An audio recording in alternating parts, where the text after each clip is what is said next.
Wait wait wait, কোথায় যাচ্ছ? দাঁড়াও, আর একটা মেকআপ লুক ঝটপট দেখে নাও। আমি কিন্তু আমার ফেসটা এখনও ক্লিন করিনি, তোমাদের সাথে পুরোটা শেয়ার করবো বলে। তো চলো শুরু করা যাক। প্রথমেই আমি আমার ফেসটা ভালো করে ক্লিন করে নিয়েছিলাম, করে স্কিন প্রিপারেশান শুরু করে দিয়েছিলাম।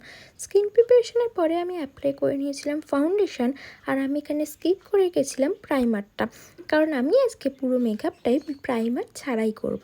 এই লুকটাই হবে প্রাইমার ছাড়া। তো দেখো, এখানে আমি ফাউন্ডেশন অ্যাপ্লাই করার পরেও আমি কিন্তু কনসিলারও ইউজ করিনি, আমি ইউজ করেছিলাম ফাউন্ডেশনটাকেই আর একবার করে, আর সেটা আমি ব্লেন্ড করেছিলাম হাত দিয়ে। তারপরে আমি করে নিচ্ছিলাম কন্ট্রোলিং করার পর আমি সেটাকে খুব ভালোভাবে ব্লেন্ড করে নিয়েছিলাম। ব্লেন্ড করার পর আমি করছিলাম পাউডার সেটিংটা আমি খুব ভালো করে নেওয়ার পর চলে যাচ্ছিলাম আই মেকআপে, কারণ আমার বাকি সব প্রসেস হয়ে গেছিলো। আই মেকআপের করাটা স্টার্ট করে দিলাম। সেখানে আমি আজকে একটা স্মোকি আইস করছিলাম, খুব স্মোকি নয়, তবে হ্যাঁ এটা ওয়ান টাইপ অফ স্মোকি আইস তোমরা বলতে পারো।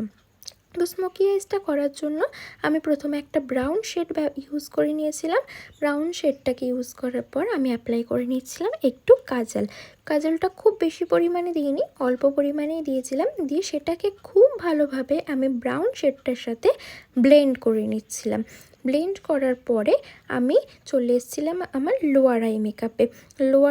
আই মেকআপে আমি বেশি কিছু করতে চাইনি, কারণ আমি যেহেতু ওপরটা স্মোকি রেখেছি, তো আমি নিচটা খুব নর্মাল রাখতে চেয়েছিলাম, তাই আমি শুধু কাজলই অ্যাপ্লাই করে নিয়েছিলাম, আর আমি কিছু করিনি।